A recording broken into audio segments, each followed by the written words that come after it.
Pakistan stock exchange में कारोबारी हफ्ते के आखिरी रोज जुमे को मार्केट में तेजी का रुझान गालिब रहा। PSX 100 इंडेक्स 553 पॉइंट्स के इजाफे के बाद 44,337 पॉइंट्स की सतह पर बंद हुआ। मार्केट का आगाज मनफी जोन में हुआ। आज कारोबार के आगाज से कारोबार के अख्तिताम तक मजमूई तौर पर 334 कंपनियों के हिस्सों के भाव का कारोबार हुआ, जिनमें से 231 कंपनियों के हिस्सों के भाव में इजाफा, 86 कंपनियों के हिस्सों के भाव में कमी, जबकि 17 कंपनियों के हिस्सों के भाव में कोई रद्दोबदल वाक़ई नहीं हुआ। मार्केट माहिरीन का कहना है कि मार्केट में उतार चढ़ाव का सिलसिला आइंदा भी जारी रहेगा।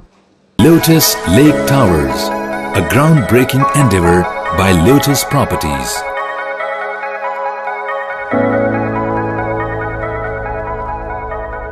पाकिस्तान भर में नुमाइंदगान का वसी नेटवर्क, हर खबर जानने के लिए देखते रहिए TNN TV।